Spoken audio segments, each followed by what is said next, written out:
In our opinion, LinkedIn is the most powerful B2B solution for finding high quality business leads. But there's really only one feature to the platform that makes this the case. Hey, how's it going? Ryan Caswell here from b2bleads.com. And if you're wondering what it is that makes LinkedIn such a powerful B2B lead generation platform, it really is because of its ability to search and find your ideal prospects on the platform and reach out to them and start conversations. So it's because of their search functionality, but more specifically, their functionality through Sales Navigator. So it's one of the premium subscriptions on the platform. And today we're going to be taking an in-depth look, step-by-step guide on how to use Sales Navigator, how to build lists, how to find your ideal target markets, and the different ways that you can organize them and reach out to them. So it's really quite in-depth. We're going to be going into a lot of detail, but we're also going to be moving pretty quickly so that it's a very concise lesson on how to get started with Sales Navigator, covering everything so you can build really tight lists for your ideal clients on LinkedIn. Let's get started. All right, so as I mentioned, we're going over a complete Sales Navigator tutorial for 2023. LinkedIn changes a lot, so we're going to be going over some of the new features, some of the updates, what's new, what's different. Honestly, by the time you watch this video, it could be changed again. It does change quite regularly, but I wanted to get this out because it should be the most up-to-date by the time you're watching it. So very, very high level, I'm just going to go over what we're going to be covering in today's lesson. And very quickly as well, this is really centered around how to find your ideal clients on LinkedIn. Actually, that's not true. You could use it to find prospects. You can use it to find potential employees. It's just around how to find exactly who you want to based on people's professional characteristics, the types of companies they work for. But primarily, we use it to find leads for business, for sales. So a bit of an introduction. What is Sales Navigator? How to sign up to it? What's it cost? And why you potentially need it versus just the free version. We'll go over some terminology and ways to search using Sales Navigator. So filters and searches, the difference between leads and accounts, the difference between lists and searches, the different categories of people you can find, first, second, third degree, active users, open profiles, the different types of campaigns you can run on LinkedIn, the different ways to contact people. And this is going to determine the different ways you're going to build your lists. And then, of course, we're going to jump into some real world examples of finding people and prospects on LinkedIn. So how to define your client, how to make sure you're only bringing in the right types of people when you're searching for them, how to get your search right, how to build company lists, and how to find people like really specific types of companies, where to start when it comes time to actually messaging people, where to actually start in terms of getting the best conversion rate, and then a few limitations of Sales Navigator so you know how to use it more effectively.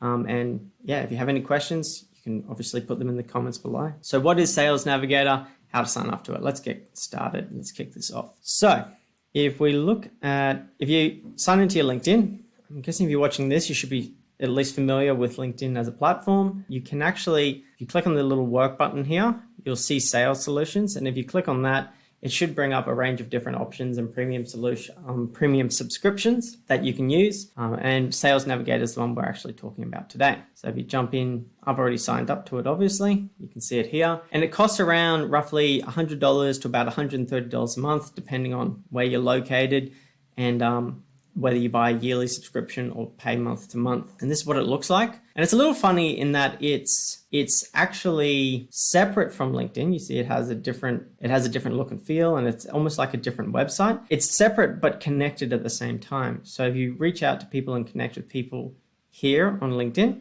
or Sales Navigator, it's actually connected to their LinkedIn. And so they'll see it in their inbox. And when they reply, you see it here, but you can also respond and reply on your actual LinkedIn profile. And it's actually quite annoying. I would say it's one of the downsides of LinkedIn. So what we recommend doing is, even if you're using Sales Navigator to find your prospects on LinkedIn or people on LinkedIn, you use it, but you find your way back. Like say you find them here, this is still on Sales Navigator. You can potentially message people here in Sales Navigator.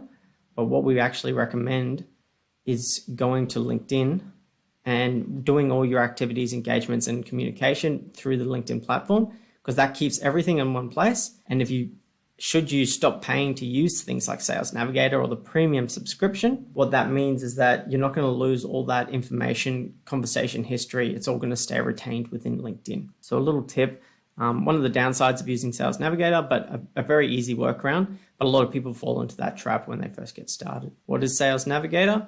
Essentially, it's one of the premium subscriptions, and what's really powerful about it and why you would actually need it versus the free model. So if you look at LinkedIn and you wanted to find people on LinkedIn, it really has limited options in terms of your filters. You can put second, third degree, you can choose location. There's a few other things. You can even go on title. But the problem with title is it doesn't let you write really advanced rules around the specific people you want to reach out to. But really importantly, the types of people you don't want to reach out to. It's very limited, and also doesn't let you save lists, doesn't let you organize them. And there's a bunch of other things like company headcount, activity, all things that are really useful in Sales Navigator. So the free search is a great place to get started, but if you want to take lead generation seriously on LinkedIn, you got to get Sales Navigator. It's $100 a month. Geez, you get one client from that, and it's paid for itself for the year for most people. So definitely worth it. Let's go over some of the terminology. So I'm going to work pretty fast here. I want to try and get this to be a fairly concise lesson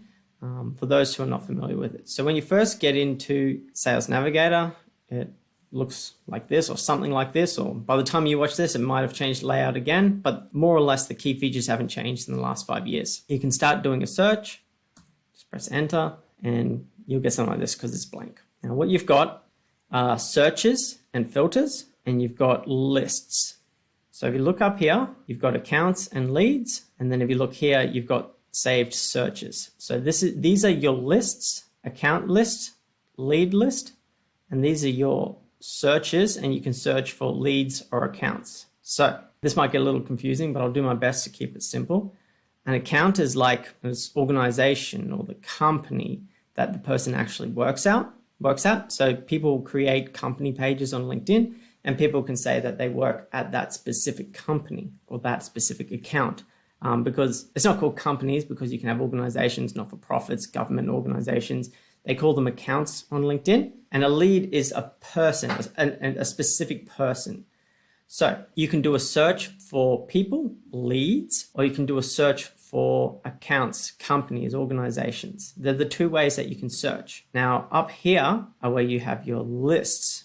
So here, when we do a search, we're building rules to find leads. We're building rules to find accounts. Up here is where you can save people to a list, or save accounts to an account list, but there's no rules.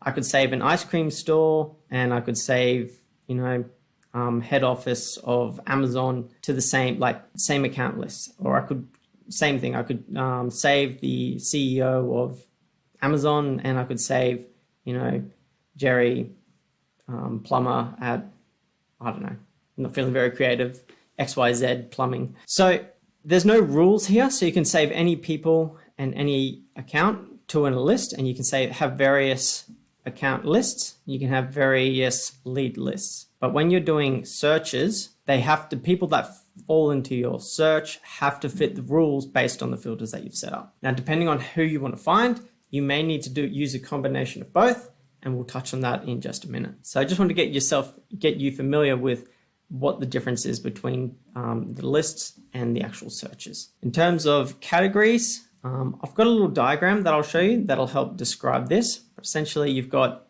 your first, second, and third degree contacts, active users, and open profiles. So this is a lesson from our paid program, but this is going to be a very up-to-date lesson going over everything that we'd cover in that anyway. So if you think about this big red block here as everybody on LinkedIn, and you do a search, or you create a list, or you create a filter, and you find a specific subset of those people on LinkedIn. You can have first degree contacts within that list of people that you're looking for, which are people who are in your direct network. They're connected with you. If you're familiar with Facebook, they're like a friend on Facebook. You have second degree, meaning they're not directly connected to you, but they're connected to a connection of yours. So second degree contact. And third degree means they're not connected to a connection, but they're one more degree removed from you. So first degree, obviously they're in your network. You can start conversations with them for free. You don't need to connect with them. Second and third, we need to connect. Across first, second, and third degree contacts, you can have what we call active users. And they're just that basically just means people who are using the platform. So if we're trying to reach out to people and start conversations, it's not going to help us if they don't even use the platform. So we have people who are actually using the platform, and we have ways to find who's actually using it as well and try and, for the most part, avoid those who aren't. And then you can have an overlap across these, what we call open profiles. And an open profile is essentially someone that you can use in mails to freely communicate with, and you don't need to connect with them because their profile's open. A lot of people, when you first set up a premium subscription, I think it automatically puts you as an open profile and you have to change it back. So there are a few people with open profiles, but it is a very small percentage of the overall user base. And when it comes to running campaigns on LinkedIn or reaching out to people, this is kind of your sweet spot really here. It's your active users on LinkedIn, people that we know who are using them and who are in your ideal search or target market. Then you can also run, like I said, you can do a search on accounts or companies. And so if you look at this red block as every single company on LinkedIn, and these are the companies that you actually want to work with, then you can actually find these companies, and then you can apply these same search filters on the types of people within those companies as well. So there's a few different ways that you can build lists of people using LinkedIn Sales Navigator. We'll go through some examples of simple ones and more complex ones shortly. So that's enough of the theory. Let's talk a little bit about the different types of campaigns or ways you can reach out to people on LinkedIn, because once again, that's going to determine the type of list that you're going to build or the types of searches you're going to build. So for the most part, we like to run what we call regular or network growing type campaigns. And that would be an example of that. So let's jump in and start having a bit of a play around. So if you come in and you just simply go second and third degree contacts, let's say in Australia. So what I would say is a regular campaign is reaching out to people who you don't know yet or you're not connected with. You reach out to connect with them. So let's open up here as an example. You can connect here on Sales Navigator, but like I said, I recommend doing it through LinkedIn. So keeping everything within LinkedIn, not on Sales Navigator. And then you click on more and you can send a connection message. And then once they connect, or if they connect, then you can send more messages and have an actual conversation with the people. I won't go into the types of ways to connect or the types of messages to send. I've done very detailed videos on that in the past, and there's probably some more coming as well. So that's a regular campaign. Second degree, third degree contacts, people who aren't in your network, reaching out to them to connect so that you can have a conversation with them. The other ways you can communicate with people is people who are already directly connected to you. So we're trying to get people directly connected to us so we can communicate freely. And this is essentially just looking at people in your network. I mean, you go to my network, or you can find, let's just say Bob, someone, I'm sure I'm connected to Bob, people, connections, first degree, Bob Bishop. And you can see you can just directly message them. You don't need to actually request to connect with them. You can just have an open conversation with them. And so that's really where we want to get to on LinkedIn. Now, the other type of campaign you can run, or type of way you can reach out to people, is using in-mail. So let's say someone doesn't want to connect, or you just want to get a message in front of them, you can send what's called an in-mail. So here you can see she's got an open profile, which means you can in-mail without using up your quota of in-mails. Now, if that's the case, if they have an open profile, you can actually head to their LinkedIn and message them through LinkedIn. And I'd recommend doing this, like I said, view LinkedIn profile. So you can message them directly here because they have an open profile. But if they don't have an open profile, then you have to message them through Sales Navigator, or you have to use up your in-mail quota, and you don't have a lot. So this can work. It works best in higher volumes. For the most part, if you're pretty new to this, I recommend your standard campaign where you're trying to grow your network with new users, second and third degree contacts, get them into your network, and then start conversations with them once they're in your network. Once again, I've got tons of great resources on how to start the conversations, how to get people onto calls. But for the most part, we're just talking about how to find them today, and how you find them will depend on how you want to reach out to them, whether it's first degree, second or third degree, or in-mail. So a lot of theory to get through before we sort of jump into the actual filters. All right, so let's say we want to find our people now. So the first thing you need to do is, before you just jump in and start playing around with the filters, you really got to define your target market first. And honestly, you could do this on a scrap piece of paper, or just on a blank piece of paper. This is pretty much what we do, our process for finding prospects. And we just start brainstorming. The way I like to do it specifically is coming up with your general rules. What's not going to change? What's your core rules around who are you going to target? What's things like headcount, industry or industries, titles. Titles can change quite a bit, and I like to put them sort of in the more specific rules, but try and think of what are the core rules, what are the more specific ones, or what are the titles of these specific companies, and just have a bit of a brainstorm before you just start playing around with the filters. Although if you are new to this, I guess having a look at the filters will help you determine what you can actually do in terms of brainstorming. If you've done a client avatar in the past, this is going to be really helpful and will help you build out this ideal client as well. Don't be shy as well. Try and brainstorm ideas that you might not have thought about. Sometimes the direct buyer isn't always the best person to reach out to. People further down the line, further up the line, head decision makers, people on the tools. Experiment with lots of different titles, because you never know where the pain is felt the most in terms of your solution, or where you're going to get the best traction. So you might have your head decision makers, you might have your operational leaders, you might have your finance leaders, and just think of the people more specifically, operational, HR leaders. And then in terms of coming up with the actual titles, we'll get into that in a minute, but you never want to just say head only targeting head of finance. You want to write rules that'll give you all the head decision makers in finance.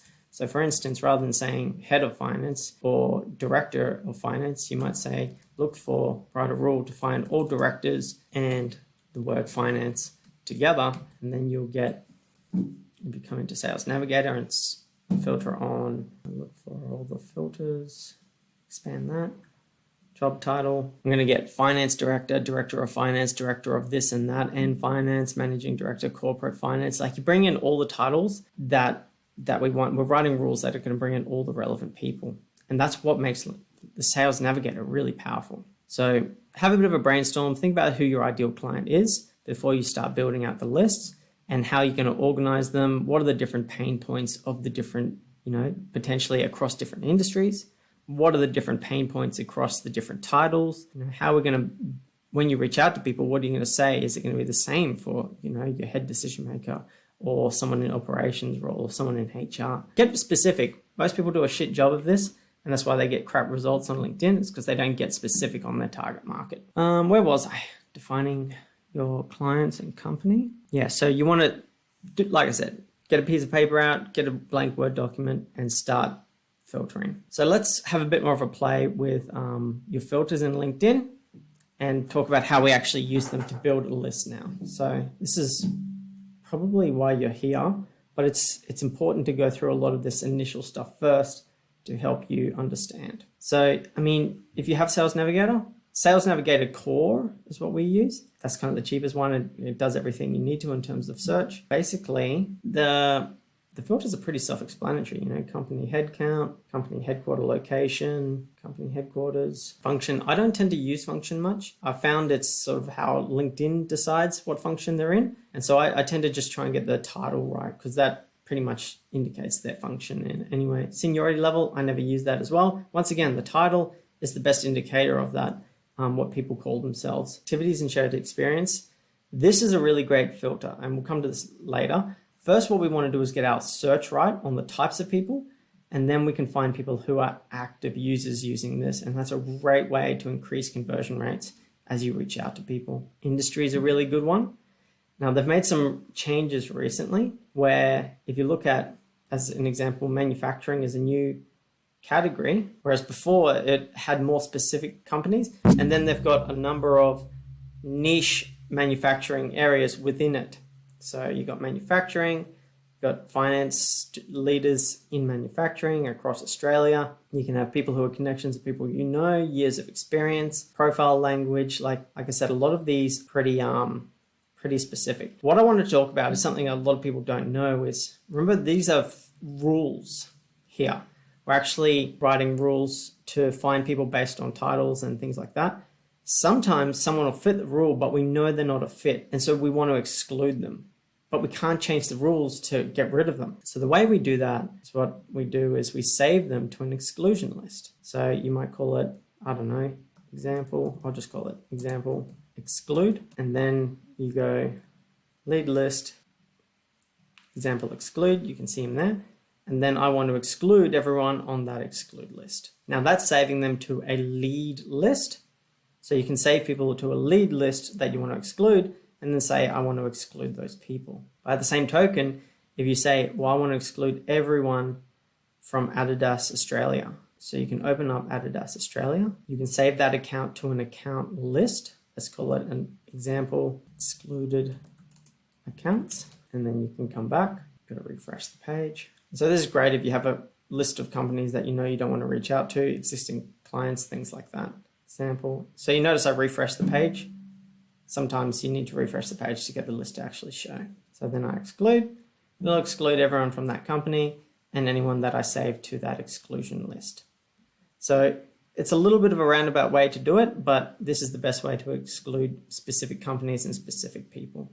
And then you simply just save that as whatever you want it to be. Let's just call it example. And then you can access that through your saved searches. If you're building an account list, you would save it as an account search, and you can see your saved searches under accounts, and you can see your saved lead searches, which are people. It gets a little confusing, I know, because you've got lists and you've got searches, and you sometimes need to use a combination of both. If you have any trouble, just put a comment below and I'll provide some guidance. All right, so getting your search right, it's really just a matter of playing with the filters. The only real tricky part is excluding people. The other way you can exclude people, and this is really useful, is if you're coming back to your core rules on the types of people you want to reach out to, you want to make note of who you don't want to reach out to. And if you haven't done this before, chances are you don't know. So these are some great common terms of people a lot of people want to exclude. So consultants, advisors, coaches, sales, marketing, recruiters find their way into a list. So if you were reaching out to, let's say, IT professionals, head of IT, if you search on IT as a term under title, you might get recruiters or recruiting professionals who recruit IT specialists and things like that. So these are good terms to use as exclusions, and you can do that. This or function means I want you to exclude this or this or this or this. If you want to combine them together, you need to use an AND function, capital A-N-D or capital O-R. So these are what's called Boolean search rules, and really powerful way to build really like specific rules on who you want to reach out to. Now, if I come back to my original people search, let's say I wanted to exclude all those titles I put in before. I put them in my job search and then I exclude them. And now it's going to exclude anyone with the word consultant, advisor, etc., in their titles. So that's how you build a list, finding the right people. Now, let's say you wanted to find people at really specific types of companies, and the industry categories just don't cut it on LinkedIn. Like say manufacturing, you can go more specific, but let's say you want to find ice cream machine manufacturing or gym equipment manufacturers. I think they are in there, sports equipment manufacturers, but you want to talk about manufacturing gym equipment specifically. What you need to do is basically find those companies, save them to an account list, and then look for those people here. So we do an account search. Let's just go back to homepage of Sales Navigator, and we do a search, a blank search, and we do an account. We do headquarter location, Australia, headquarter account. We won't worry about that. And industry, manufacturing, and then, gym. Let's say we're looking for gym equipment. We've got 74 results here. What you now need to do is save them to an account list. So we'll call it example gym equipment. So this keyword search up here looks for the term gym either in the title or in the actual company description itself. So you got to go through page at a time. It's a little bit manual, but you got to save all these guys to that equipment account list. Now, when you come back here and you refresh that page, you should be able to select that account list. Now, because there's only 74 companies and that's a pretty specific title, it may not find anyone. Didn't find anyone. That's fine. We'll just do a general decision maker, rules, director. Yeah, so you can see how it works. This is for really complex or different specific types of companies, and you find specific people at those. But for the most part, most people will get away with just doing a regular search and just using the industry filter. Now, in terms of where to start, so this is how you build the right rules. When you want to actually start, I'd be looking at who are you actually connected to. So if you've built this search rules, see who you are actually connected to. I'll get rid of this one because it's very niche. And that's always a good place to start, especially if there's an existing relationship and you're looking to actually start a conversation with someone. Second and third is also really good. But in terms of where to start, if you have a list of, let's say, thousands of prospects, 110,000, what you want to do is say, well, where's a good place to start? Let's look for active users. And posted on LinkedIn is a great indicator of people who are active on the platform. And what is also really powerful is it's generally easier to build trust closer to home. So, start close to home, look for those active members, and then that's going to give you the best chance of conversion and a great place to start as well in terms of messaging people and reaching out to people. Because otherwise you can see a list of 50,000 strong and you're like, oh, where do I start? And you'll only be able to see 2,500 of those results. And after that, it's cut off. So you want to make sure the list size is under 2,500 too. So just before we wrap up, some of the limitations of LinkedIn Sales Navigator is, unfortunately, if someone has multiple positions, it can kind of combine them with the rules. So they may be CEO of Bob's Ice Cream Stand, and they may be, working in the warehouse of Amazon. And it may essentially, your rules could be picking them up as CEO of Amazon. And it's kind of frustrating it does that, but that is one of the limitations you've got to be aware of Sales Navigator. It's also based on how people categorize themselves and how LinkedIn categorizes themselves. It's not always up to date.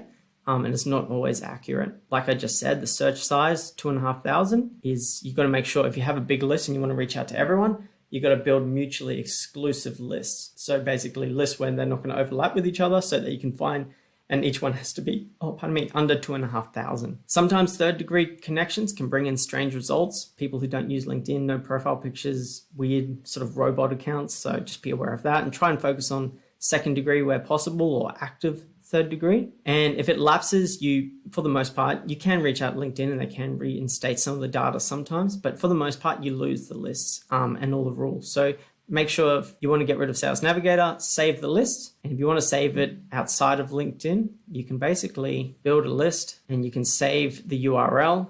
And then if you want to get Sales Navigator again, you can use that URL. One thing to be aware of though, is if I save this list, I won't be able to use it again because it's referencing a saved ID. But if I change it, one thing, and then add that back, if I was to add that English back, now the URL changes from the list ID to the actual rules. It has all the rules up here. So if I copy that, I can paste that down here. It's a massive list, so you might want to nest it, give it a name, insert that link. And you can even share that with other people who have Sales Navigator. That's a great way to share lists and save lists outside of Sales Navigator. And one other limitation, it's constantly changing. In fact, we help people on multiple different profiles, and my platform looks different to theirs. So they're constantly changing and they're constantly rolling it out sporadically. So your profile might look different to mine, but for the most part, it should have the same more or less functionality. So it's constantly changing, but in my experience over the last 5 years, the core functionality still remains the same. So I hope that's helpful. I know it can get kind of confusing. So if you have questions around rules, feel free to reach out, ask questions, put in the comments below. I'm happy to help. Plus, it helps the algorithm seeing comments. And so it's kind of a win-win. I can help you out and you're helping out the channel to grow as well. Feel free to subscribe if you found this useful, all that kind of stuff. As always, Ryan Caswell from b2bleads.com. Have a great day. Cheers.